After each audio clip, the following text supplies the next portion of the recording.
tal, amigos? Muy bienvenidos a Con Ánimo de Lucro, un espacio de información y análisis económico de confianza, un oasis para la economía entendida desde el lado correcto de la historia, desde el lado de la libertad, la prosperidad y la búsqueda de la felicidad. No cambien de emisora, arrancamos y lo hacemos hoy con la nueva ocurrencia del gobierno. Quieren luchar contra la pobreza del transporte. Lo que oyen, tal cual como lo han escuchado. El gobierno ahora se ha dado cuenta de que hay mucha gente en España que, pese a ser clase media, pese a todas las virtudes que nos llevan vendiendo durante los últimos 6 años, no tienen ni para poder pagarse el transporte, ya sea este público o privado. Si ustedes hacen memoria, recordarán cómo todos los miembros del gobierno se han felicitado porque ha subido muchísimo el salario mínimo desde que ellos gobiernan, el salario mínimo interprofesional. Tanto ha subido que María Jesús Montero, nuestra ministra de Hacienda, presumía en sede parlamentaria de que en España aquel que cobra el salario mínimo interprofesional ya automáticamente es clase media. El salario mínimo interprofesional subía a medida, además, de que pues podíamos acceder cada vez a más servicios. Esto es lo que nos ha vendido el gobierno. El gobierno ha vendido que tenemos acceso a más servicios, que la clase media española ya es todo aquel que cobra el salario mínimo interprofesional, y el problema es que esta última iniciativa, la que vamos a comentar hoy, lo que hace básicamente es reconocer que esa clase media de la que tan orgulloso se siente el gobierno, y que lamentablemente es cierto. Dirán ustedes, pero ¿cómo el que cobra el salario mínimo se puede considerar clase media? Pues porque el rico se considera aquel que cobra más de 60.000 euros. Y eso es una realidad en España. El salario modal, el salario más extendido en nuestro país, está en el entorno del salario mínimo interprofesional. El salario medio está por encima de los 30.000 euros, pero el modal, como se suele decir, el más normal, el más común, el más repetido, el que más se repite en la estadística, es el salario mínimo interprofesional. Son poco más de 18.000 euros anuales. Ese es el salario que más se cobra en España. Y el gobierno nos dice que ese salario mínimo interprofesional es fantástico, ha permitido que cada vez más gente tenga más recursos y por lo tanto pueda consumir más, y que por lo tanto es fantástico que esté ahí. Claro, por el camino lo que ha hecho el gobierno subiendo tantísimo el salario mínimo interprofesional ha sido elevar los costes de contratación en España. De modo y manera que el efecto que no se ve de este tipo de medidas es que cada vez hay más empresas que pueden contratar a menos gente, incluso empresas que podrían crecer que no van a crecer, incluso empresas que podrían venir a producir en España y que no van a venir. ¿Por qué? Pues porque les pones como se suele decir, un ticket de entrada muy alto. Oiga usted, es una empresa que tiene mucho futuro, que tiene mucho potencial, pero para crecer necesita contratar a gente, pero por el momento en el que está en su compañía no puede contratar a gente porque entonces tendría que cerrar, tendría que quebrar. No puede usted encontrar una alternativa, llegar a un acuerdo con una persona para que haga un trabajo por un determinado salario y unas determinadas condiciones. No se puede, porque el mercado laboral en España es muy rígido y han subido tantísimo el salario mínimo interprofesional que han quebrado el mercado de trabajo. En este sentido, han elevado tanto los costes que es muy difícil contratar. Ahora, eso sí, el gobierno se jacta de que lo que ha conseguido es que cada vez más gente viva mejor gracias a ese salario mínimo interprofesional. ¿Y qué es vivir mejor? Bueno, pues lo que hace ahora el gobierno es reconocer que hay mucha de esa gente que cobra ese salario mínimo interprofesional, que sufre de pobreza de transporte. No son capaces de pagarse los desplazamientos habituales y básicos al colegio, al trabajo, al hospital, al centro de salud, ni de manera pública ni de manera privada.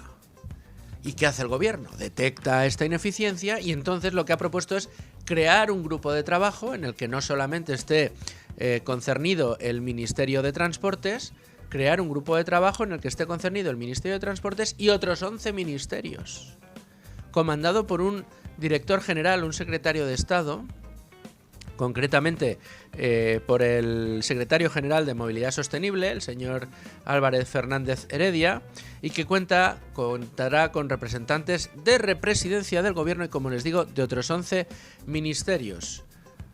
Lo que se está planteando, para que ustedes nos entiendan, es un mastodonte burocrático que tiene como fin el ¿qué?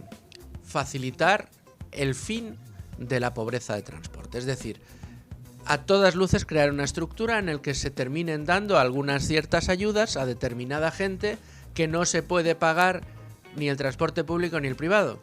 Y en paralelo, ¿qué está haciendo el gobierno? Porque dirán ustedes, hombre, pues si lo que tenemos es que cada vez menos gente puede acceder al transporte público o privado, por mucho que el presidente del gobierno haya hablado de más transporte público y menos Lamborghinis,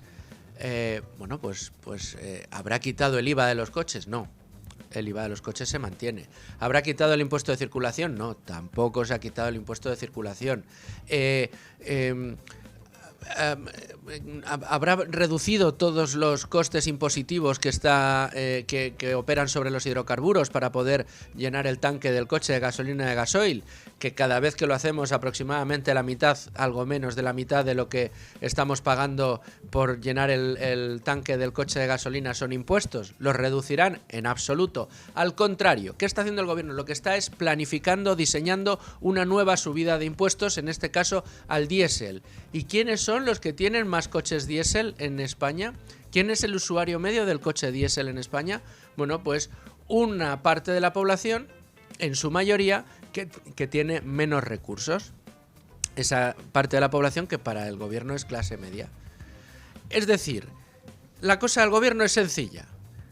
Resulta que suben el salario mínimo a todo el mundo. A todo el mundo le fríen en impuestos. No han deflactado la tarifa del IRPF. Han subido ahora los impuestos que bajaron un poquito durante la escalada de precios de la inflación para que la cesta de la compra fuera un poco menos gravosa. Ahora los han vuelto a subir. Es decir, no tenemos ningún tipo de alivio fiscal. Y cuando nos damos cuenta de que se ha penalizado al coche de combustión, se ha dicho que no se tienen que comprar coches de combustión, se ha dicho que lo que se tiene que comprar son coches eléctricos, se ha cerrado el centro de las grandes ciudades a los coches de combustión para que se utilicen los coches eléctricos. Después de hacer todo esto, nos dice que esa clase media que usted ha conseguido resulta que no se puede pagar ni un coche ni el transporte público y que por lo tanto, por ende, lo que hay que hacer es crear un nuevo estamento gubernamental para que solucione este problema, por supuesto alimentado con los impuestos de todos y mientras de paso poniendo en marcha el impuesto del diésel. Este galimatías es el que nos está planteando el gobierno. Lo que oyen. Esto es lo que nos está planteando el gobierno. Vamos a analizar este problema en profundidad con nuestros expertos en el día de hoy, con la ayuda de Rubén Folguera, pero antes déjenme que les repase qué otras noticias nos trae hoy Libre Mercado. Bueno, pues la primera de las noticias que tenemos en Libre Mercado, abriendo la portada en el día de hoy, es precisamente esta pieza de nuestra compañera Beatriz García, que anda recuperándose de un fuerte catarro, por eso no la tenemos aquí, a la jefa de Libre Mercado, pero sí la podemos leer y les animo a todos ustedes a que lo hagan. El gobierno lanza un plan contra la pobreza del transporte, en plena ofensiva contra los coches diésel. Nos dice Beatriz García que el Ejecutivo dice que quiere poner fin a la incapacidad o dificultad de los hogares para hacer frente a los costes del transporte público o privado. El gobierno quiere acabar con la pobreza del transporte. El Ministerio de Transporte y Movilidad Sostenible ha constituido un grupo de trabajo, atención, para elaborar una estrategia que ponga fin a un fenómeno que definen como la incapacidad o dificultad de los hogares para hacer frente, insisto, a esos costes del transporte público o privado, su falta de acceso limitado al transporte necesario para llegar a destinos básicos como el colegio de los niños, el centro de salud, el centro de trabajo, etcétera, etcétera, etcétera. Es decir, que mientras el gobierno estrangula el mercado del automóvil, estrangula el mercado de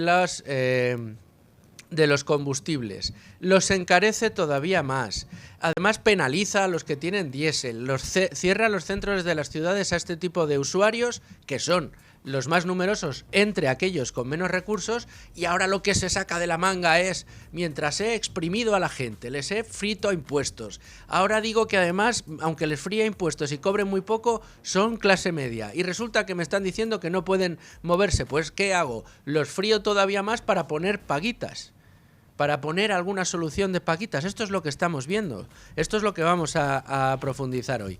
Pero tenemos más asuntos en la portada de Libre Mercado importantes en el día de hoy. El gasto en pensiones contributivas superarán los 15.000 millones al mes en en 2025 el gasto en pensiones contributivas, que en noviembre fue de 14.561 millones de euros, se prevé que supere los 15.000 millones de euros mensuales en 2025. Todo un desastre para las arcas públicas y un desequilibrio enorme para precisamente las cuentas de la Seguridad Social.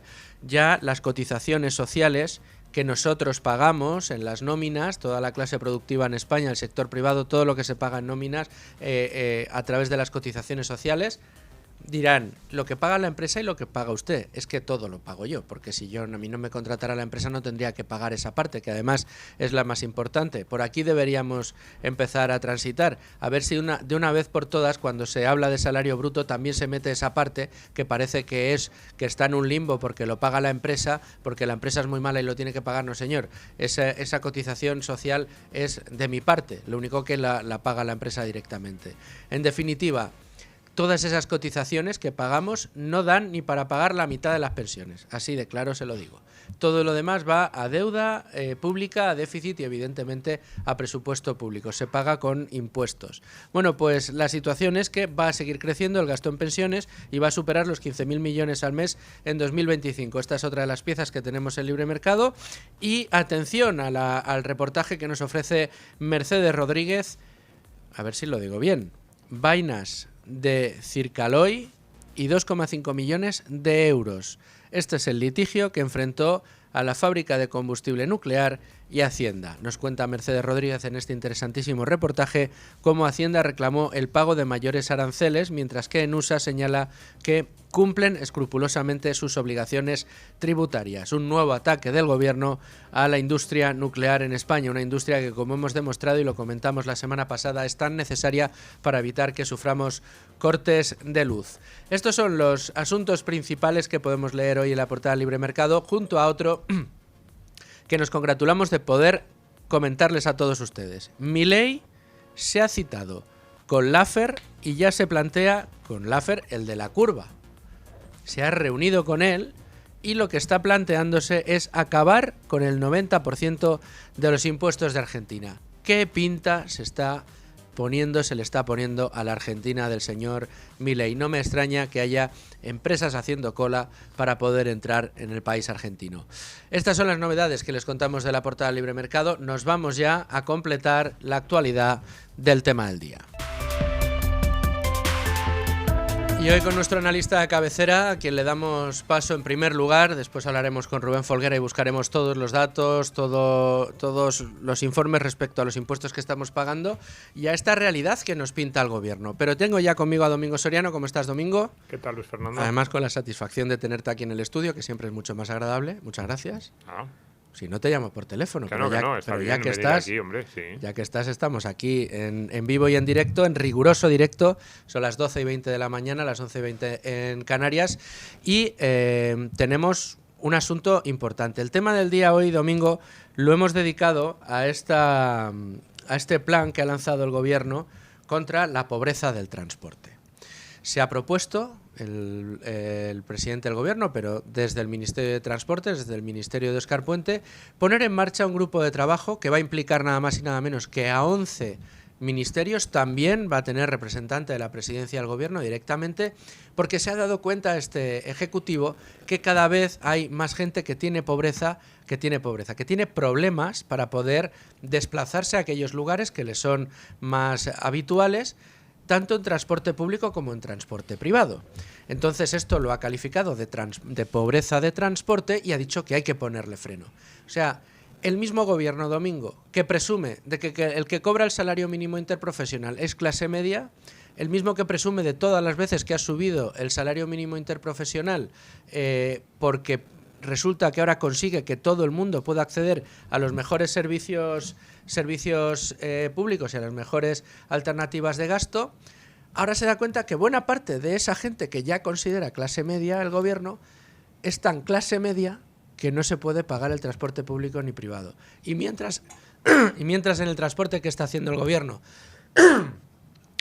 pues lo que está haciendo es ninguna solución para el transporte público. De hecho, tenemos un transporte público, vamos a decir, mejorable en lo que a Renfe se refiere, y resulta que el transporte privado lo que estamos haciendo es negándole a la gente que pueda comprarse coches diésel, o diciéndole a la gente que no se los compre, subiéndole los impuestos a aquellos usuarios de diésel, porque lo que está planeando el gobierno es subir el diésel a partir del año que viene 10 céntimos por litro, y lo que nos está diciendo es que hay que comprar coches eléctricos, con lo cual está encareciendo el mercado del automóvil mucho más. ¿Tiene sentido esto, todo lo que vemos en este gobierno? Tiene sentido político, pero no económico. Es decir, este gobierno cree, y hasta ahora pues probablemente puede pensar que no le ha funcionado mal desde el punto de vista electoral, que lo que tiene que hacer es lanzar grandes planes, mucho aparato mediático, mucho aparato publicitario, y con títulos muy rimbombantes, poco exagerados. Esto, plan contra la pobreza en el transporte. Lo que ocurre es que la pregunta es si ese plan luego es efectivo, si cumple con aquello para lo que el gobierno lo ha diseñado. Y lo cierto es que no, porque yo tampoco creo que sea el objetivo. O sea, yo creo que el objetivo es tenernos unos meses hablando de que el gobierno hace, luego decir este gobierno está trabajando por los que menos tienen. Luego, ¿cómo mides tú si el plan es efectivo o no? Es complicado, ¿no? ¿Qué te vas a poner? ¿A contar el número de usuarios de metro, el número de usuarios de autobús, de cercanías? No tiene mucho sentido. Pero tú puedes decir, estoy haciendo algo porque he convocado una comisión de expertos y, bueno, pues me imagino que a lo largo del año que viene aprobarán alguna subvención, como aquella que aprobaron en su momento para cercanías, esa tarifa plana o incluso la gratuidad de determinado transporte durante unos meses, y entonces dirán que eso es lo que el gobierno ha hecho contra la pobreza en el transporte. Yo creo que desde el punto de vista práctico es poco efectivo, que lo que debería hacer el gobierno es mejorar en las condiciones de vida, mejorar, en realidad no tiene que hacerlo el gobierno, generar las condiciones para que hubiese más riqueza, hubiese más sueldos más elevados, y luego permitir que las personas organicen su vida de acuerdo a sus necesidades. En el caso del transporte, yo estoy muy de acuerdo contigo en que es muy incoherente estar poniendo cada vez más trabas a las personas para que utilicen determinados medios de transporte, especialmente el coche particular, y luego quejarte de que las personas tienen dificultades para desplazarse en los medios que tú has decidido que tienen que utilizar o que no les sirven, porque claro, me imagino que este plan de la pobreza del transporte va a acabar en medidas todas dirigidas o que giren alrededor del transporte público, y este gobierno no se da cuenta de que no todas las personas de España viven dentro de la M30 en Madrid, tienen la posibilidad de desplazarse en cercanías, que hay muchas circunstancias que te pueden obligar a utilizar otros medios de transporte que el gobierno no solo no facilita, sino que perjudica, dificulta su uso. Vamos a escuchar pues la opinión que tiene el ministro de Transporte de uno de los transportes públicos del que más orgulloso se sentía hasta ahora, el señor Puente. Mira lo que dice de Renfe. ¿Cuáles son los aspectos que penalizan más a Renfe para no estar más arriba en ese ranking?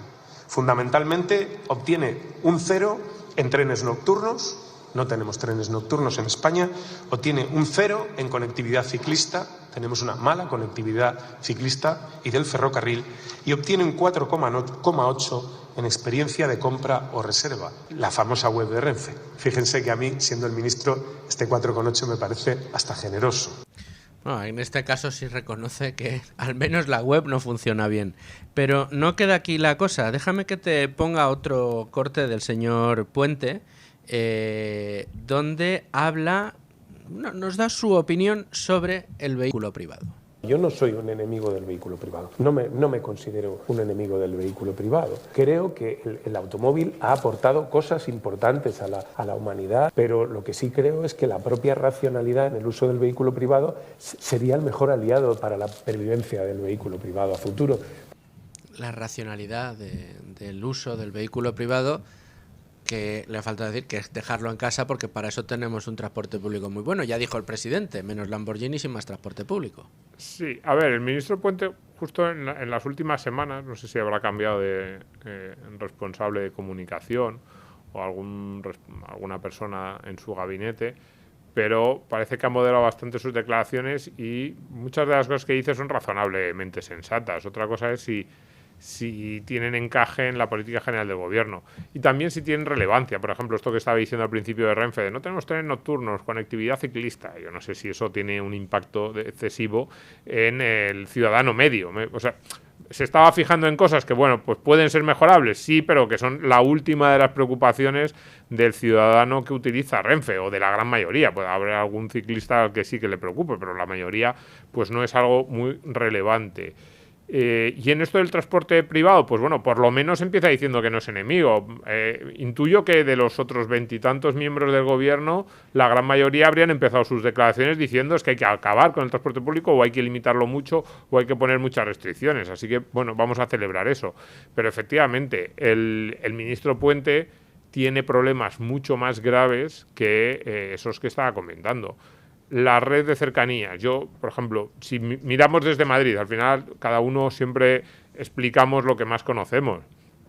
Si uno mira la red de transporte público en la Comunidad de Madrid, que es bastante solvente, por cierto, yo siempre lo he dicho, si uno lo compara con cómo funcionan las redes de transporte público en otras grandes regiones urbanas de Europa, pues desde París, Londres, la de Madrid yo creo que es de las que funciona mejor. Y precisamente yo creo que probablemente el que tiene más problemas en los últimos 2-3 años es el cercanías, que es el que depende del gobierno. Si uno mira cómo funciona desde la MT, el metro, los autobuses interurbanos, cercanías, yo creo que en Madrid, ya digo, comparándolo con otras grandes ciudades europeas, estamos en una posición medio alta de la tabla, pero si nos baja un poquito la nota probablemente sea por el servicio que depende del gobierno, que es el de cercanías. Entonces, ahí, bueno, pues esperemos que este plan que el gobierno nos anuncia sirva para algo, pero es que yo ahí sí que estoy contigo y me gusta este último corte que has puesto. El plan de transporte debería incluir de forma ineludible el vehículo particular. Incluso para decir, oye, pues vamos a poner alternativas que faciliten el uso de ese vehículo particular, por ejemplo, hasta las cercanías de la ciudad de Madrid, esos aparcamientos que llaman disuasorios, ese tipo de cosas, que luego no existen, o cuando existen, bueno, sí existen, algunos hay, pero que son apenas cubren una mínima parte de la potencial demanda, pero que para muchos ciudadanos de la Comunidad de Madrid y del conjunto de España y de las grandes ciudades españolas, el transporte individual, el coche particular, no es una alternativa, es la única opción. La única opción, salvo que quieras perder 3 horas. Y esto no es una exageración, cualquiera que nos esté escuchando, ahora que tenemos estos buscadores, en los móviles, que le puedes decir la ruta que quieres hacer, que pongan cualquier ruta entre cualquier pueblo de la periferia de Madrid y un punto, 2-3 puntos dentro de Madrid, uno muy en el centro, otro más en cercanías de la M30 y otro más por ejemplo, entre M30 y M40, y que vean las diferencias de tiempo que hay en transporte público o coche particular, desde Pozuelo, Alcorcón, San Sebastián de los Reyes. Y claro, que luego nos digan, o que parezca que es que los que utilizan coche particular son casi unos caprichosos. Eso es el punto en el que a mí, efectivamente, la retórica del gobierno me pone más nervioso, y este tipo de planes que casi nunca tienen en cuenta el coche particular y cuando tienen en cuenta es para penalizarlo, me parecen más peligrosos. No, y en plena ofensiva precisamente a vehículos como el diésel. Es que y encima de eso, a los más baratos y a los más accesibles. Han convertido a aquellos a quienes ahora quieren cuidar por esto de que tienen la pobreza de transporte en los parias a los que no dejan moverse. Quiero decir, una persona que solo se puede solo se puede permitir un coche diésel de hace 10 años porque no se puede comprar otro coche, y además vive en las afueras de Madrid, en un pueblo de las afueras, porque evidentemente no se puede pagar una casa en el centro de Madrid o dentro de la M30, y resulta que tiene que ir y venir todos los días en transporte privado. Y resulta que no le dejas entrar a la ciudad de Madrid, o que le pones multas, o que le pones restricciones, o que tiene que ver si es día par o día impar para poder ver si puede coger el coche o no lo puede coger.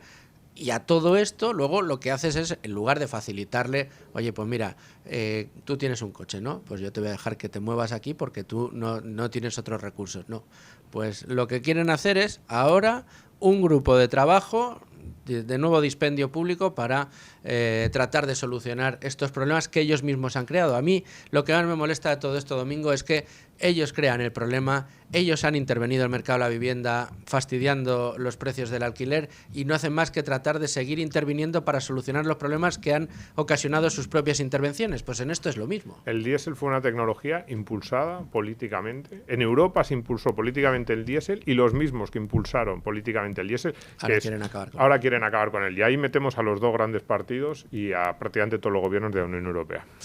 Domingo Soriano, muchas gracias como siempre por tu análisis. Gracias. Y hoy hemos cambiado el orden de las fichas. Primero hemos tenido a nuestro analista de cabecera, Domingo Soriano. Además tenía compromiso, se tenía que marchar, por eso lo hemos escuchado antes.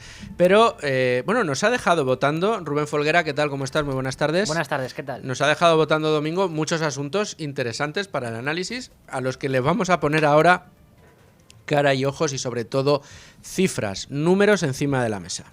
Sí, porque como bien has comentado previamente, el gobierno ha planteado el desarrollo de un plan contra la pobreza de transporte. ¿Esto qué quiere decir? Pues bueno, ellos lo definen en su página web del Ministerio de Transportes en dos sentidos. Por un lado, dicen que es la dificultad de acceder al transporte por la falta de medios económicos o por falta de oferta suficiente y adecuada.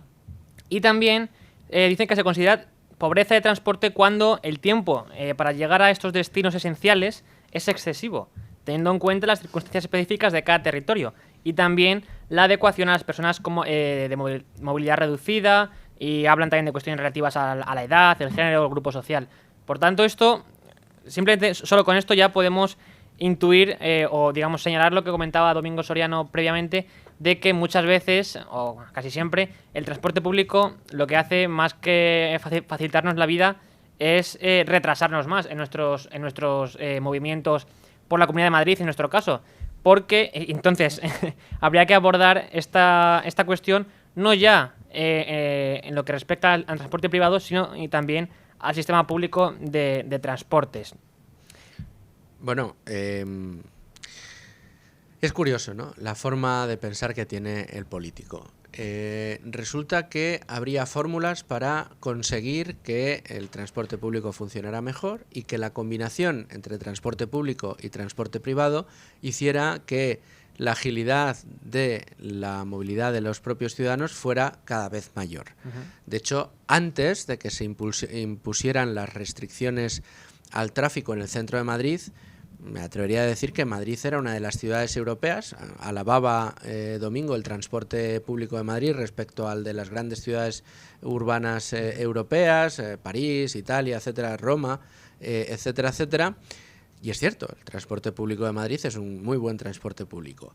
Pero antes de que se empezaran a imponer las restricciones en el centro para los vehículos a motor, bueno, Madrid era una ciudad que se manejaba fenomenal en coche. Es verdad que siempre ha habido atascos como en las grandes ciudades, pero Madrid es una ciudad que siempre ha tenido la virtud de poder sortear determinados atascos. Ha sido una ciudad muy ágil en transporte privado, lo digo desde la experiencia. Llevo años utilizando el coche en la ciudad de Madrid y sí he tenido atascos, evidentemente, como los ha tenido todo el mundo, pero no era un atasco diario y un atasco diario de 1 hora y media, sino que era bastante ágil, y la combinación con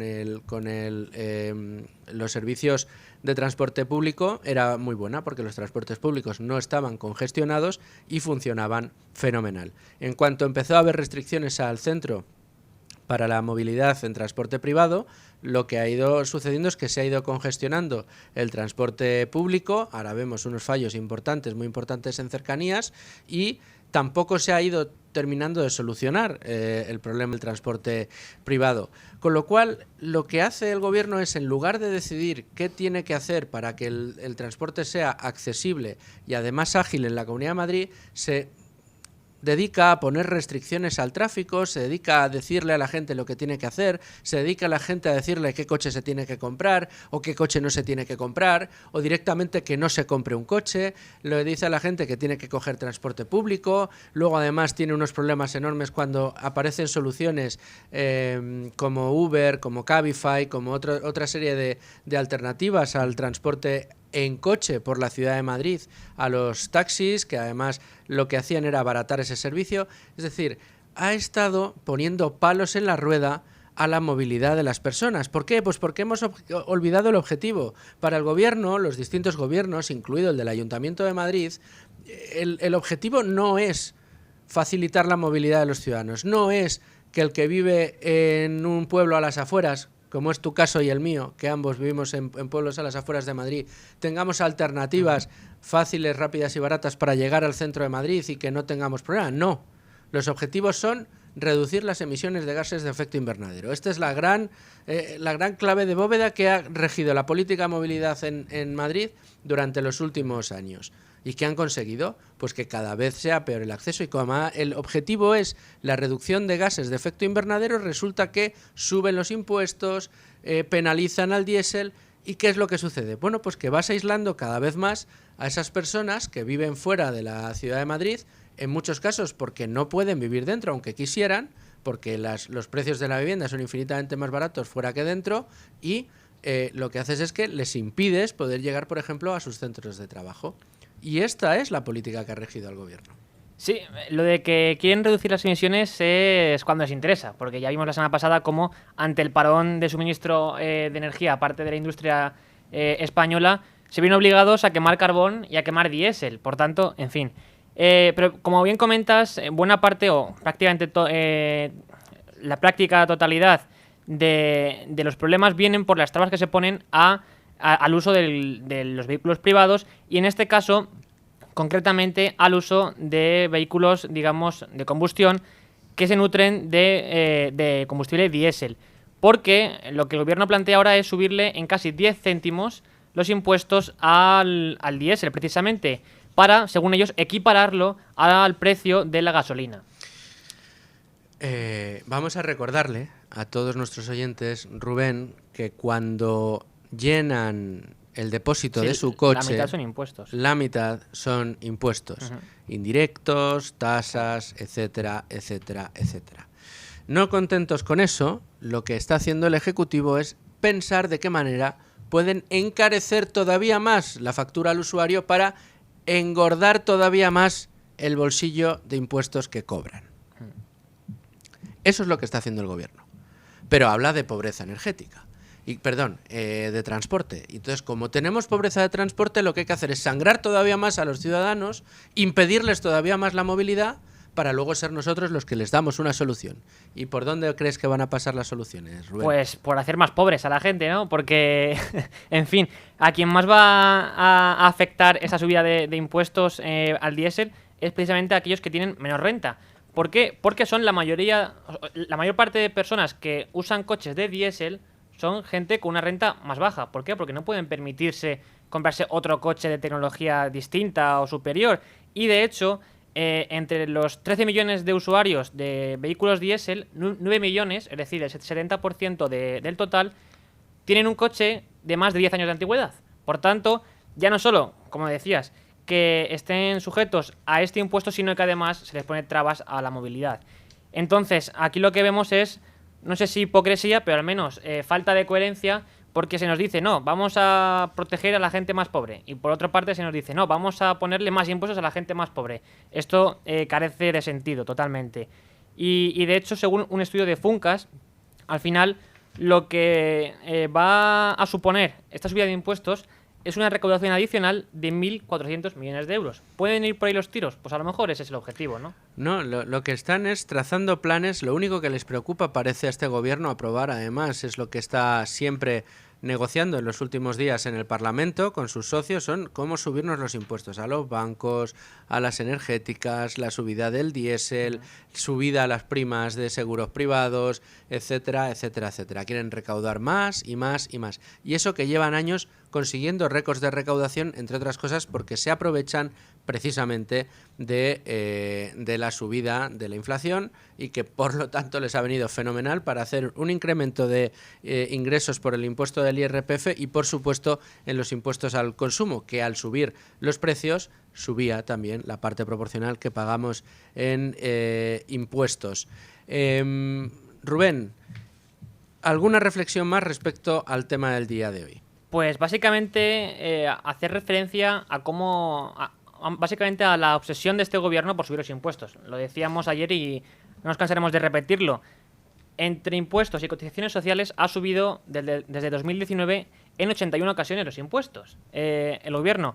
Y esto lo que nos hace, al final, es un país, bueno, al final, a la población media con menos recursos para poder gastar, naturalmente. Sumado a la inflación, hemos visto ya muchas veces cómo los salarios reales han perdido poder adquisitivo. Desde 2019, en concreto, un 2,5%. Eso nos hace entre los países, o sea, nos hace estar en la lista de países que más poder adquisitivo han perdido desde la pandemia de coronavirus.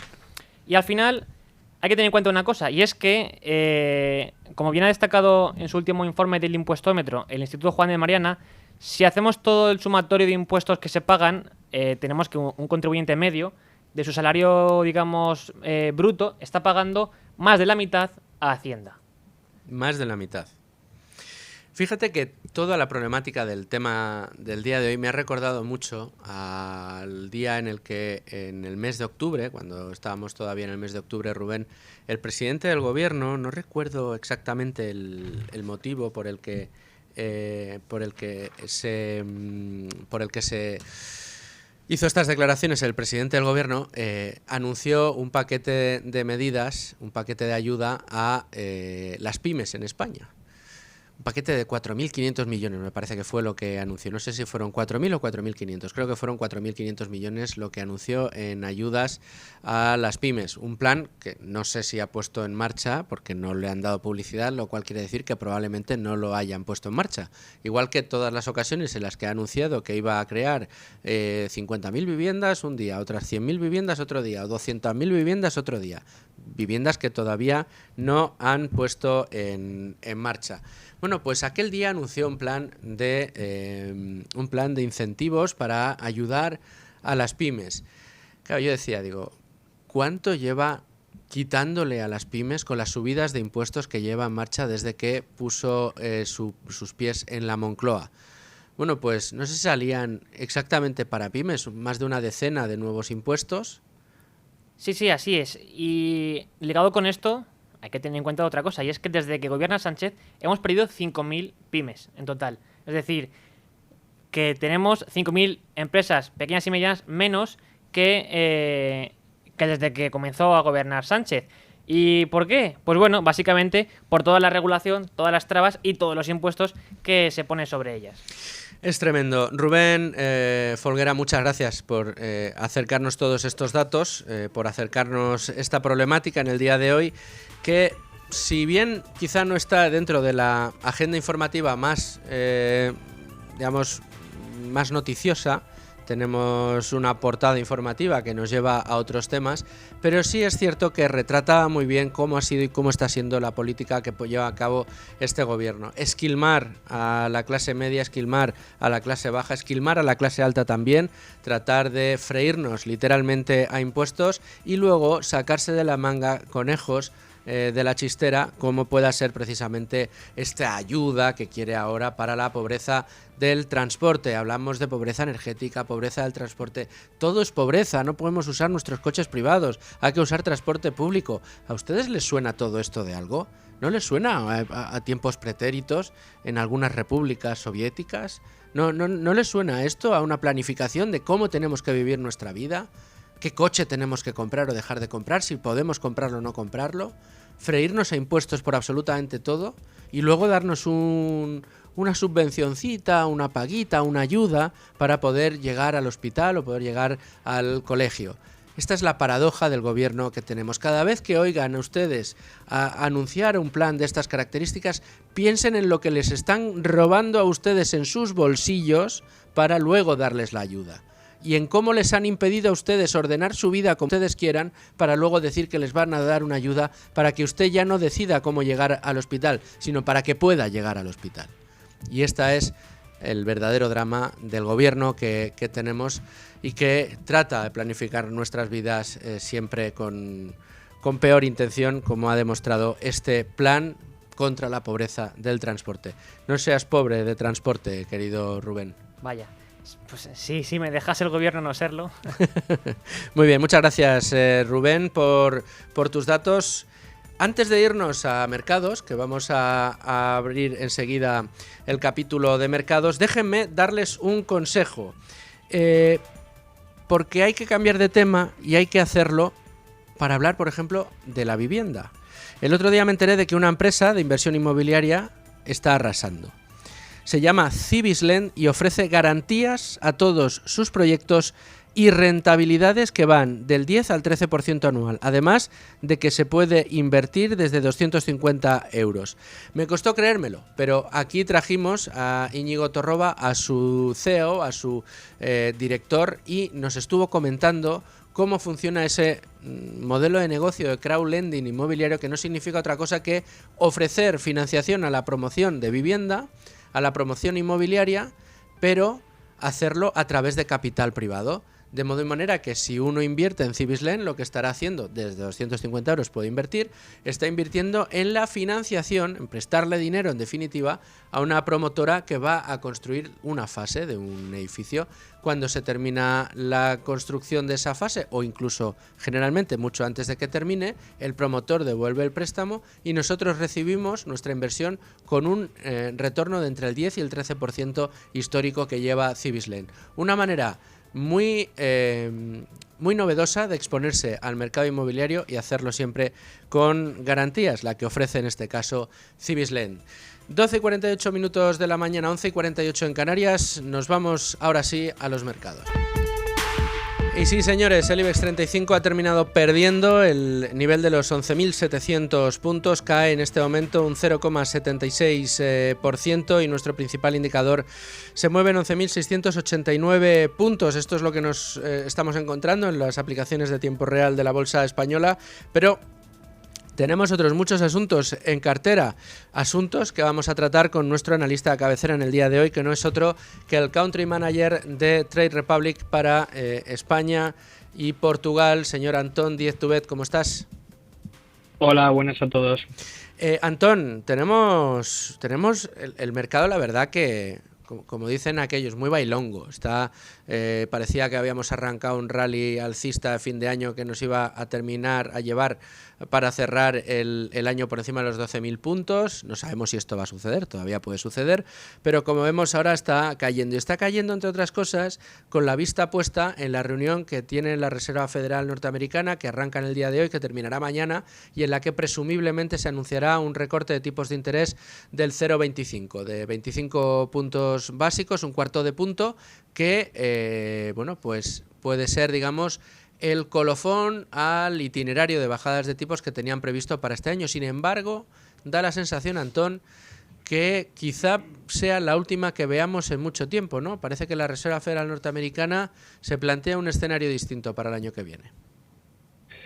Bueno, efectivamente, sí, la Reserva Federal, la reunión que vamos a tener esta semana va a estar marcada por el último dato del PPI, este es el índice de producción industrial, que pegó un salto al alza de manera sorpresiva, que nadie lo esperaba.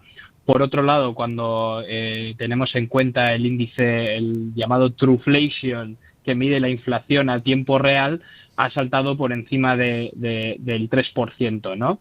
Las posibilidades de que tanto el IPC, el índice de precios al consumo, y el PCE, que es el gasto consumo personal, que es un indicador que observan mucho los bancos centrales y es en realidad el principal indicador de la inflación que la Reserva Federal observa a la hora de tomar decisiones sobre los tipos de interés, parece ser que van a estar por encima del 3% en 2025. Ahora, ¿qué pasa? Bueno, pues la Fed tiene un papelón, ¿no?, de no defraudar al mercado a corto plazo con las bajadas de tipos que ya se esperaban, pero tiene que tener un poco el control sobre, por un lado, el mercado laboral, cuya tendencia a largo plazo pues es de enfriamiento. Por eso a futuro pues parece ser que igual la Fed no tiene tantas bajadas de tipos de interés como se esperaban, porque el mercado laboral parece que se enfría, y luego con la inflación, que tiene visos a subir, como están marcando los indicadores actuales. ¿Por qué tiene la inflación pues un riesgo de volver al alza? Pues principalmente por la elección de Trump y cómo se aplican pues las políticas fuertemente proteccionistas, ¿no? Si tú al final que pones aranceles muy agresivos, cierras un poco el grifo a las importaciones y eso genera una serie de escasez de productos, pues eso te puede llevar a una inflación más elevada de la deseada. Por eso, bueno, ahora el consenso de bajada de tipos de la Fed para el año que viene ha bajado un poco y está entre 1 a 3 recortes, mientras que inicialmente se esperaba pues quizá un poquito más, ¿no? Así que bueno, un papel difícil el que tienen que jugar con Trump, que va a estar muy a favor de fomentar el crecimiento económico en Estados Unidos, pero a la vez a través de políticas que pueden crear un poco de inflación y con unos datos laborales pues que sí que han dado señales de enfriamiento, ¿no? Correcto. Antón, ¿y esta política de la Reserva Federal, tú crees que va a anticipar esta duda que existe respecto al comportamiento de la bolsa americana en el próximo año? Ya sabes que hay debate, hay muchos analistas que están esperando que se mantenga al alza durante el próximo año, otros que están temiendo que llegue esa reversión a la media. ¿Cuál es tu lectura? Ya sé que no tenemos la bola de cristal, siempre lo decimos, pero ¿cómo estás viendo tú estos análisis que hacen los expertos? Bueno, al final un entorno de tipos más altos es un desafío para la bolsa porque, bueno, por un lado tienes un coste de financiación superior tanto para empresas como particulares, que hace que sea más difícil seguir escalando en el crecimiento de beneficios, por un lado, y luego, por otro lado, si nos bajas los tipos tanto como se esperaba, mantienes cierto atractivo en la renta fija, ¿no? Entonces, esa combinación de ambos factores pues hace que mucha gente pues sea más cauta con la bolsa americana, considerando los niveles en los que está.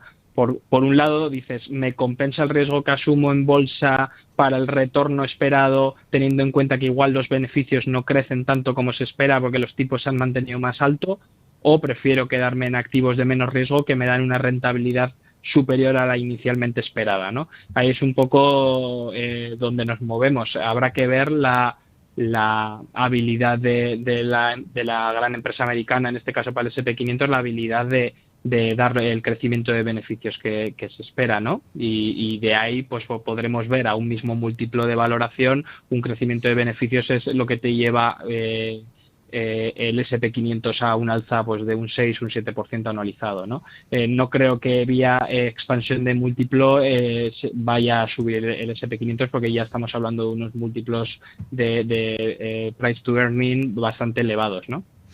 Antón, lo que sí que está subiendo y lo está haciendo de una manera muy importante, está en boca de todos, es imposible asomarse a la prensa especializada y no tener que encontrarse con informaciones al respecto del curso que ha tomado Bitcoin. Un Bitcoin, un activo digital en este caso, que está por encima de los $100.000 y de los 100.000 euros, está registrando cotas históricas y lo hace al calor de ese anuncio de Trump que promete que va a convertir al Bitcoin en reserva en Estados Unidos. Estamos viendo también muchos análisis que ponen en duda que finalmente esto vaya a suceder y a muchos se preguntan si se está exagerando la importancia estratégica de este activo y las decisiones que Trump vaya a tomar respecto al mismo. ¿Tú cómo lo ves? ¿Cómo estás viendo el mercado del Bitcoin y cómo interpretas estas informaciones? Bueno, el comportamiento del mercado no es nuevo en el sentido de que Bitcoin tiene pues una serie de partidarios y luego tiene un equivalente de detractores, ¿no? Lo que sí que es cierto que ha despertado un debate muy interesante. ¿Por qué? Bueno, pues por un lado, los partidarios de esta medida de que Estados Unidos utilice Bitcoin como parte de sus reservas, pues bueno, es una medida vanguardista que posicionaría a Estados Unidos como líder en la adopción de activos digitales. Por otro lado, pues los detractores creen que la idea pues exagera un poco lo que es la importancia estratégica de Bitcoin y que además trae consigo riesgos considerables. ¿Por qué los partidarios ven esto como una idea viable? Por un lado, pues diversificación de reservas, ¿no? Actualmente las reservas están centradas en activos tradicionales, el dólar, pues deuda gubernamental americana, oro. Bitcoin podría ofrecer una alternativa que no dependa de la economía centralizada y que funciona como refugio frente a la inflación, ¿no? En segundo lugar, posicionamiento estratégico. Pues Estados Unidos se convertiría en pionero y se podría adelantar a otras potencias como China o Rusia en la adopción de Bitcoin. ¿te podría dar una ventaja tecnológica y financiera a nivel global? Pues oye, es una de las apuestas a largo plazo. Y en tercer lugar, pues el atractivo para inversores y la innovación. Que esta decisión se adopte, pues podría traer grandes inversiones y nueva tecnología al país, pues fortaleciendo pues más aún el sector tecnológico de Estados Unidos. Las preocupaciones de los detractores, ¿cuáles son?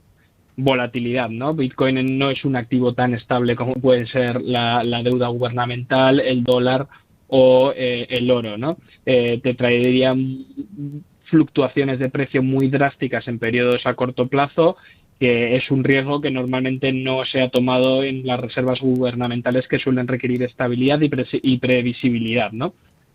Falta de regulación y control. Al ser un activo descentralizado, no hay un control al uso sobre el mismo y, bueno, para ser reservas estatales, pues esto plantea una serie de problemas de seguridad y de la manipulación del mercado, ¿no? Y bueno, la parte más de los detractores también hablan de la exageración de su impacto estratégico. Aunque Bitcoin ha ganado popularidad, no tiene todavía la adopción ni el respaldo institucional de otros activos que son más comúnmente utilizados en reservas, ¿no? Y sigue sin ser un activo tan estratégico como puede ser el oro o el petróleo. Es un poco, yo te cuento qué dicen los detractores y qué dicen los partidarios. Está por ver de nuevo pues si efectivamente se implementa esto o no y cuál es el impacto a largo plazo. Y al final es un tema bastante subjetivo que siempre hemos visto con la adopción de criptomonedas, ¿no? Hay gente que cree que esa adopción va a ocurrir y hay gente que no lo cree. La realidad es que Bitcoin está en máximos históricos y está habiendo adopción también a nivel institucional, por lo que no podemos descartar que a nivel estatal se alcance esta adopción. Se suele decir que, o yo he oído ya en muchas ocasiones, Antón, que a medida que el Bitcoin crece y su valor sigue marcando nuevos récords y nuevos máximos históricos, se acerca cada vez más el momento en el que se termine de consolidar, porque es verdad que hay mucha gente que todavía por encima de los $100.000 considera que no está consolidado y evidentemente la volatilidad es uno de los elementos que tenemos que tener clarísimo a la hora de analizar este activo que, como decimos, está en boca de todos y aparece en todos los titulares. Y por ese motivo te agradezco y mucho que nos hayas hecho ese análisis tan concienzudo y más cuando sé que te he pillado en medio de 2 reuniones y que estás hasta arriba de trabajo. Antón, muchas gracias de verdad por colaborar con ánimo de lucro. Nada, encantado de participar. Muchas gracias. Un abrazo. Antón Díez Tubet, el Country Manager de Trade Republic para España y Portugal, que nos ha hecho un análisis muy certero de la situación actual con el Bitcoin. Hasta aquí el tema del día, hasta aquí la actualidad de los mercados en Con Ánimo de Lucro, pero seguimos y analizaremos las pizarras de domingo y nuestra librería con José Ruiz de Alda. Escuchamos las noticias de la 1 y volvemos. No se vayan. Seguimos en Con Ánimo de Lucro, lo hacemos con uno de los invitados que más nos reclaman todos ustedes, que es Domingo Soriano, y además en los martes, que es cuando hablamos de esas pizarras de Domingo Soriano, que como ya saben ustedes lo hacemos en términos generales. No sé si decir que nos estamos inventando en Con Ánimo de Lucro unas pizarras específicas o directamente que lo que hacemos es resumir un poco muchos de los consejos que ya han ido dando Nuria, Richard y Domingo Soriano en sus habituales pizarras. Domingo Soriano, ¿qué tal? ¿Cómo estás? ¿Qué tal, Luis Fernando? Pues muy bien, un gusto por tenerte aquí en Con Ánimo de Lucro. Te tengo que felicitar las fiestas porque nos vamos a ir ya de Navidad y precisamente de esto yo quería que nos hablaras en el día de hoy. Quedan solo unos días para que celebremos ese sorteo de Lotería Nacional. Tenemos todos los regalos que hay que pedir a los Reyes Magos y a Papá Noel. Tenemos días de mucho gasto, días en los que se planifican también muchos viajes. En definitiva, un mes, el de diciembre, que nuestras cuentas lo pueden resentir. Y yo digo, bueno, pues vamos a hablar con Domingo de qué tipo de consejos o cómo deberíamos afrontar este tipo de fiestas. Primero, para no amargarnos tampoco, para no decir, jolín, es que no puedo hacer nada, es que querría hacer esta cena y no la voy a poder hacer, es que querría hacer esto y no lo voy a poder hacer, pero tampoco que luego nos llevemos un susto, que termine el mes de diciembre, llegue el mes de enero y esa famosa cuesta de enero se nos haga muy empinada. O incluso si hemos ganado la lotería. Sobre la lotería hicimos una pizarra, consejos para el que le toque la lotería. Es decir, pero tú sabes que, yo no sé, yo creo que tú también lo defiendes, la lotería no le toca a nadie. Al que le toca es un error estadístico, con lo cual podemos decir que la lotería no toca. Le toca a Hacienda, pero bueno, oye, pues puede haber gente a la que le suponga un pellizco y bueno, nosotros planteábamos algunos consejos un poco, yo diría un poco contrarian a lo habitual, al tipo de planteamientos que se suele hacer. Si quieres, si alguien tiene esa suerte, alguien habrá, hombre, y puede haber alguno de los oyentes. Fíjate, si te toca la lotería o si tienes ya no la lotería, que muchas veces a lo mejor el ciudadano medio piensa como tú, esto es un error estadístico o es algo casi imposible, pero sí que puede haber muchas más situaciones en las que en estas fechas recibimos una pequeña sorpresa, un pequeño premio, algo que no esperábamos. Pues desde un bonus en el trabajo llega la empresa, oye, que este año hemos hecho todos los resultados y un premio inesperado o una subida de sueldo. También pueden ser más o menos fechas habituales en las que estamos negociando, o este tipo de situaciones en las que tienes una importante subida de ingresos que no te esperabas. Entonces, consejo, que estés un poco, luego vamos a los consejos buenos, a los de puedes gastar, ¿no? Pero consejo un poquito de aguafiestas, te ha tocado la lotería, es... El consejo cenizo.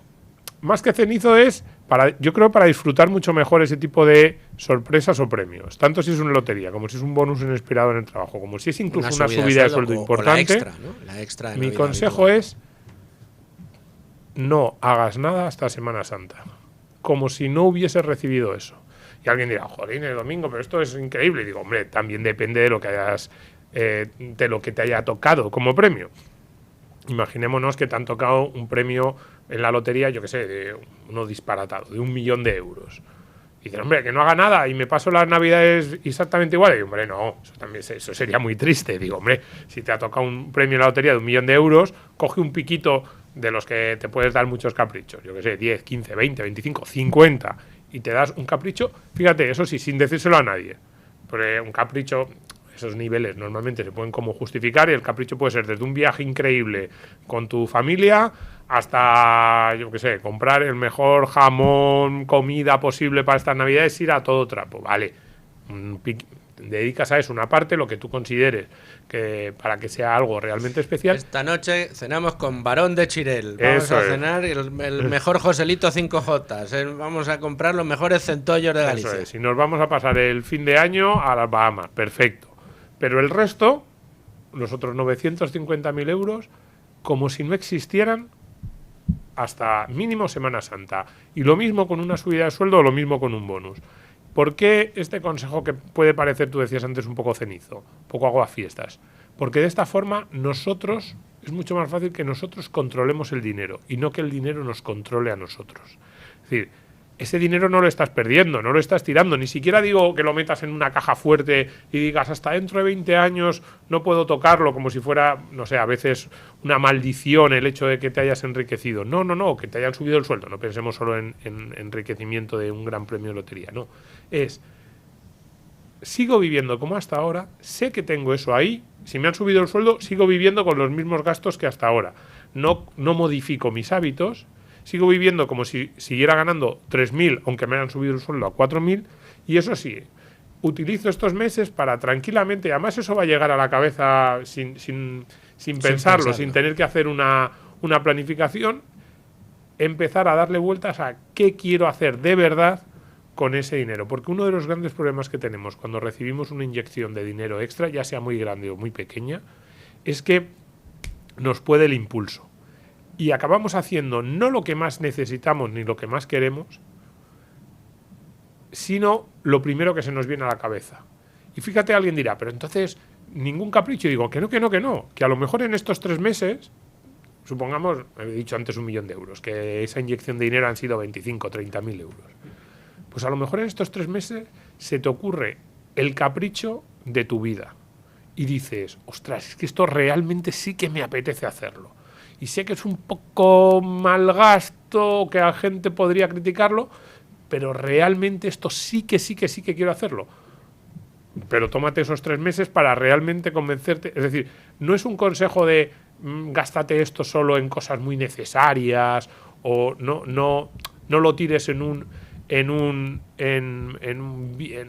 una compra no lo tires caprichosa. En un capricho que se te va a olvidar. No, es más eliminar el impulso, porque el impulso muchas veces no nos lleva tanto hacia el capricho como hacia el capricho que luego nos deja insatisfechos. Entonces es más, oye, si en estos 3 meses de repente dices, es que toda mi vida me había apetecido comprarme una moto de gran cilindrada y tengo mandado un bonus en el trabajo de 25.000 euros, si llegas a Semana Santa convencido de que te apetece un montón, hazlo.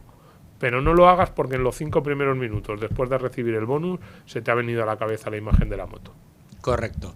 Esto para los bonus o para la lotería. Este es el consejo cenizo. Ahora vamos a los consejos tampoco no tan muy cenizo. cenizo, que le he dicho a la gente si se quiere comprar una moto se la compre, solo que espera hasta Semana Santa. Hombre, pero, oye, siempre que he dicho esto, la gente a la que se lo he dicho me lo ha agradecido mucho. Porque al final a veces se han comprado un capricho, pero han dicho, lo primero que se me vino a la cabeza era como que me apetecía, pero luego me he dado cuenta de que no lo necesitaba y sin embargo ese paroncito de un par de semanas, unos meses, ha hecho que al final acabe comprándome algo que a lo mejor a ojos de otros parece igual de inútil, y sin embargo a mí me cubre muchísimo más lo que yo quería. Totalmente. Y además, buena gana, que es un buen consejo. Parece cenizo porque habrá quien te diga, macho, ya me estás aguando, ya me estás echando agua al vino. Pero en realidad lo que estás haciendo es, digamos, invertir en tu felicidad futura, en este caso. O al menos no en tu infelicidad presente. En cualquiera de los casos. Al otro consejo, al que viene después. Sí, al que viene después de un poco cómo organizar nuestras cuentas a partir del mes de enero. A ver, yo ahí lo que diría es que este puede ser un gran momento a la hora de afrontar los gastos de Navidad y a la hora de plantearnos el nuevo año, para el que no lo haya hecho, ponerse el primer deber de la lista, que es cuidar de las personas más importantes del mundo, que somos nosotros mismos y los que nos rodean. Entonces yo creo que este es un gran momento para decir cuál es el gasto más importante cada mes, yo mismo y los que me rodean. Entonces, abrirnos esa cuenta de ahorro y destinar un dinerito al principio de cada mes. Abrirle una cuenta de ahorro a los niños. Ahora que son unas fechas muy familiares, pues por ejemplo, decirle a los abuelos que les van a regalar 80 juguetes a los niños. Abuelos, en vez de tanto juguete y tanto capricho que le compras cada fin de semana cuando ves al niño, ¿por qué no le abres una cuenta de inversión en un buen fondo o en un fondo tanto de gestión activa, gestión pasiva, que el niño casi ni sepa que tiene ese dinero, y todos los meses cada pareja de abuelos le dais 50 euros, 100, lo que cada familia pueda al niño? Yo ese es un consejo igual que le he dado a muchísima gente que me dicen, pero ¿y qué hacemos con el niño? Le digo, dile a los abuelos, que además ahora que los abuelos muchas veces están en buena forma, tienen buenas rentas, hay muchos abuelos de clase media, media alta que se lo pueden permitir, digo, ábrile al niño una cuenta en un fondo de inversión y que la pareja de abuelos le mande 50, 100 euros al mes al niño cada mes. Ningún consejo de los que yo he dado nunca me ha reportado más respuestas positivas y más gente que me ha dicho, oye, no sabes lo contentos que están los abuelos, y me preguntan una vez cada 6 meses que cómo va el fondo, y están encantados viendo que el niño va sumando, y lo del interés compuesto, bueno, cuando han pasado 4 o 5 años ya te dicen, es que tiene una barbaridad de dinero el niño, a base de poquitos. Así que qué gran momento ahora estas fechas familiares para iniciar esas cuentas, también para la nuestra, cuenta de ahorro, pero casi aún más para los niños. Además está muy bien porque muchas veces los abuelos pues es que se sienten obligados o quieren regalar cosas caras, pues oye, pues puedes regalar una cosa mucho más barata al niño que le va a hacer la misma ilusión o más, y ese exceso que querías gastarte en el crío pues lo metes en un fondito de inversión, y oye, a la larga, pues fíjate si después van a agradecer esos niños esos regalos de y los abuelos se van a dar cuenta 2 minutos después de que era mucho más sensato ese dinero. Domingo Soriano, hasta aquí la pizarra de hoy. Grandes consejos que hemos dado para estas fechas. Oye, felices Pascuas, que lo pases muy bien. Feliz Navidad. Y con el profesor de la Universidad Francisco Marroquín, José Ruiz de Alda, quien nos provee cada semana de un nuevo libro, un nuevo título para alimentar nuestra alma y nuestro bolsillo. José, bienvenido. Muchísimas gracias. Gracias a ti por estar otra vez aquí, una semana más, con el pesado de tu amigo Luis Fer, para traernos libros importantes que colocar en nuestra estantería particular de este programa. Y hoy traes... Hace unos días hablábamos de Paco García Paramés, que decíamos que era el Warren Buffett español. Pues hoy directamente vamos con Buffett. Sí, hoy vamos con The Boss, vamos, con el oráculo de Omaha. Sí.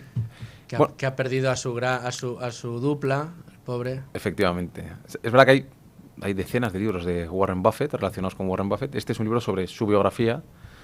Que no escribe él, escribe Alice Schroeder.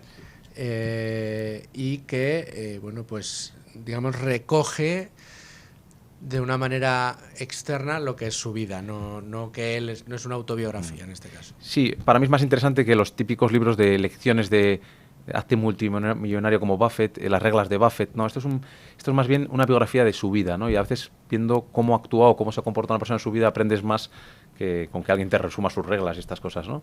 Entonces, para mí es una fuente inagotable de lucidez. Este hombre, pues la verdad, a pesar de la edad que tenga, siempre le escuchas algún comentario sobre algún tema que es puro sentido común y que no se te había ocurrido, pero que según lo escuchas te das cuenta que es lúcido, además en todos los ámbitos, ¿no?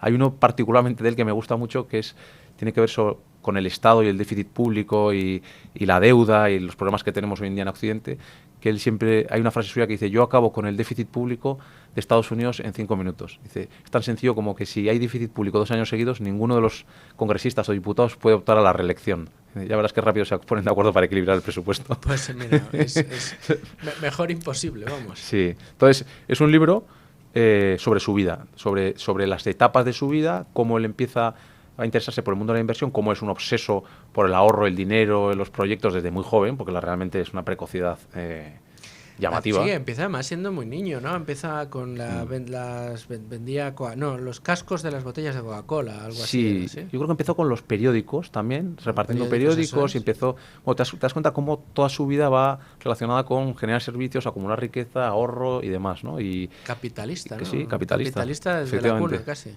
Y entonces, en ese sentido, en mi opinión es un libro largo, es un libro de unas 800 y pico páginas.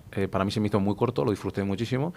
Pero es un libro en el que pues cada uno va a coger una lección, ¿no? Pues algunas tienen que ver con inversión, otras tienen que ver con la frugalidad, otras tienen que ver con cómo educar a tus hijos, en el caso de ser multimillonario, cómo saber educar a tus hijos para no destruirles la vida, ¿no? Otras tienen que ver con el trabajo duro, con el ahorro, con el foco que tiene la vida, etcétera. Me parece un libro muy interesante, ¿no? ¿Cuál de las anécdotas que se cuentan en el libro, que son muchísimas, que también tienen muchas que ver con la propia personalidad, digamos, no homologable del propio Buffett, donde te das cuenta de que personas así son únicas por algo, ¿no? También se habla un poco de Elon Musk, ¿no? Que es un tío que no es normal, no hay nadie que se le parezca, ¿no? Con Buffett. Pero ¿cuál de las anécdotas que se cuentan en este libro, de las cosas que hizo cuando era más joven o ya más mayor, te impactó a ti más? Pues así, tal y como me preguntas, tendría que pensarlo, pero para mí es muy interesante la parte de Buffett y Solomon Brothers, que él toma una posición financiera en un banco de inversión de los años 70, 80 en Estados Unidos, que era Solomon Brothers, que por cierto hay un libro muy interesante que se llama El póker del mentiroso, de Michael Lewis, que habla sobre cómo funcionaban esos bancos de inversión, ¿no? Que era un poco, bueno, cómo funcionaban esos bancos y los traders y demás, y esa vida, ¿no? Un poco, y está relacionado porque al final en Solomon Brothers pues surge una serie de escándalos y entonces afectan a la reputación de Buffett, y Buffett decide coger el toro por los cuernos y intentar afrontar ese problema, ¿no? Desde cero él se había fiado totalmente del fundador y directivo principal de Solomon Brothers, y bueno, te das cuenta cuando una dificultad pone o sea, la importancia que tiene para él la reputación. O sea, hay un momento que a él le da igual perder dinero, que a él le da igual incluso aparcar otras cosas durante mucho tiempo con tal de que su reputación no se vea, o sea, trata de hacer todo lo posible para restituir su reputación. De hecho, él siempre dice que la reputación cuesta toda una vida ganarla y 5 minutos perderla, ¿no? Y en casos como ese suyo concreto, claro, estás en un escándalo de un banco de inversión que había hecho una serie de actividades fraudulentas enormes, y él, pues que era un accionista relevante, no un directivo, obviamente, pues toma el rol que toma para intentar ayudar en todo lo posible en la investigación, esclarecer los hechos, bueno, asumir todas las responsabilidades que se tengan que asumir. ¿Ahí ya estaba con Manger o todavía él estaba en solitario? Yo creo que ahí estaba todavía en solitario, ¿no? Pues, la verdad que me pillas. Yo creo que ya está ya con Manger, ¿no? Es que con Manger la colaboración, primero colaboran compartiendo ideas, o sea, hasta que hay un punto de mí que se me pierde el punto en el que realmente corporativamente están conjuntamente, ¿no? Pero porque desde muy pronto ya bueno, obviamente el libro empieza con él desde la niñez, ¿no? Y de la juventud, pero hay un momento en el que enseguida ya habla de que le han presentado a un amigo que es Manger. Entonces lo menciona varias veces en el libro, no sabes hasta qué punto todavía está colaborando con él profesionalmente, y la verdad que eso no lo sé. Pero bueno, es uno de los casos importantes. Y luego hay una parte que es la amistad que tiene con la fundadora del... No, la fundadora no, la heredera del Washington Post. Y cómo asesora a la heredera del Washington Post en un mundo complicado para una mujer directiva que hereda un periódico y que, bueno, en ese momento no tenían ese rol. Y me parece también muy interesante. En realidad es que toda su vida es un... es un aprendizaje constante. Sí. Luego además con unas dosis de humildad tremendo, porque claro, un personaje como él, que alcanza la fama a una edad muy temprana, precisamente por el éxito que estaba teniendo sus inversiones, consigue mantenerla a lo largo del tiempo, es maestro de maestros, es ídolo de masas. Las conferencias en Omaha, vamos, yo personalmente soy una de las personas que me encantaría poder ir algún día antes de que nos deje, ¿no? Y no sé si tendré la oportunidad de hacerlo o no, pero claro, es alguien del que se aprende todos los días. Cuando una persona así, que está en el foco durante tantísimos años, tiene la humildad de reconocer cuando llega Manger, ¿no? Pues oye, a lo mejor no lo sé todo, tengo que aprender algo más, aquí hay gente que me puede aportar. Esto no lo puede decir todo el mundo, ¿eh? Claro, o sea, para mí es un ejemplo de humildad, ¿no? Esa humildad de quien es clarísimamente... Porque, de hecho, él siempre alaba más a Manger que a él, ¿no? Le da más, digamos, más peso en el éxito incluso, ¿no? Luego te das cuenta que, si estamos hablando de gente que está intentando amasar patrimonio y que hacerlo crecer, hombre, él tuvo más éxito que Manger, eso es innegable porque tiene más patrimonio. Sí. Pero él siempre se quita importancia. Luego tiene un sentido del humor que eso lo aprecia menos gente, pero si ves las charlas de él, ahora ya es un poco más mayor, aunque sigue teniendo un sentido del humor, pero tiene un sentido del humor espectacular. Hay algunas conferencias suyas de hace 20, 30 años en YouTube que son espectaculares. Y de hecho, he traído este libro en concreto, que es un libro pues, que tiene muchos años ya, o sea, que tiene varios años, pero lo he traído porque en el primer capítulo empieza con un discurso que da Buffett en un evento de Sun Valley, en el que, en pleno burbuja de las .com, en la que él habla de lo que está pasando en el mercado, ¿no? No se prodigaba mucho en dar discursos y da una conferencia delante de todos los nuevos multimillonarios relacionados con Internet y demás, y explica un poco los problemas que hay, cómo la disrupción es muy difícil de prever quién va a ganar, es mucho más fácil prever quién va a perder, y pone ejemplos del sector de automoción, del volumen de caballos que había cuando empieza a desarrollarse el vehículo a motor.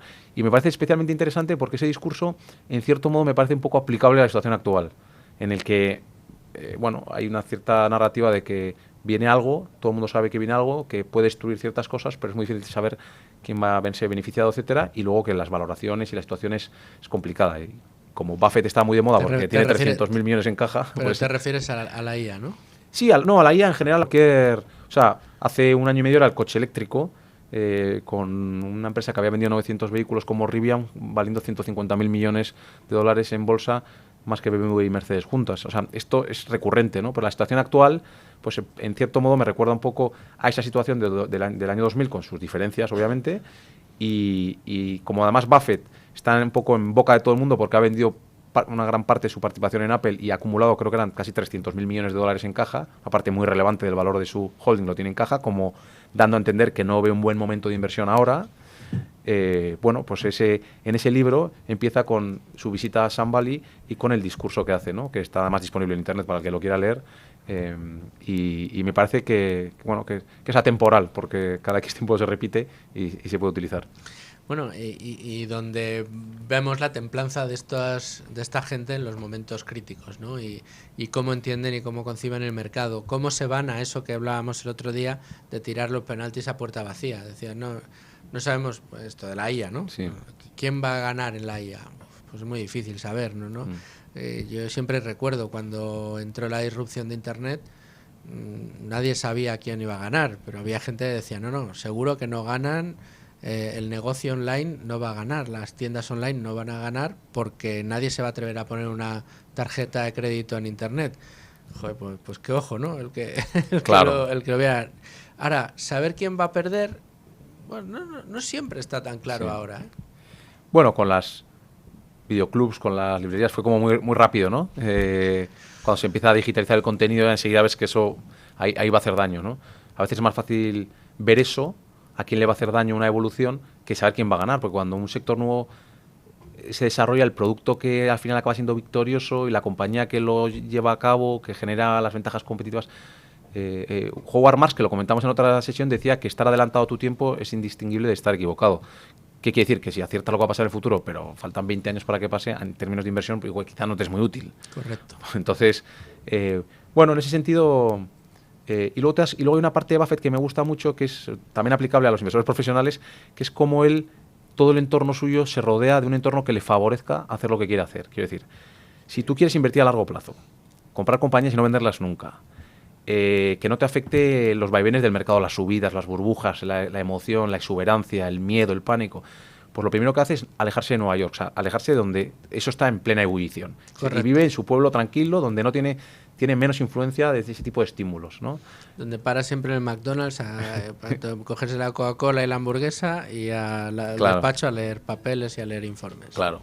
Entonces, y te das cuenta de que él, en el fondo, pues se entiende cuál es el ámbito, o sea, el ambiente necesario que él tiene que tener para hacer lo que quiere hacer y hacerlo en ese ambiente y nunca se sale de ahí, ¿no? Bueno, pues La bola de nieve, Warren Buffett y el negocio de la vida, Alice Schroeder, disponible en Amazon, una joya de la literatura de inversores, de nuevo, un buen libro para el alma y el bolsillo, para ambas. Totalmente, de hecho es de inversión y de la vida, porque es la vida de Warren Buffett. Bueno, pues fantástico, ya tenemos un libro más aquí. Este sí que también ocupa un lugar importante en la estantería. José, profesor, muchas gracias. Un placer, como siempre. Y ustedes, señores oyentes, ya ven que les traemos siempre lo mejor. Espero que lo hayan disfrutado tanto como nosotros. Les esperamos aquí de vuelta mañana. Hasta mañana.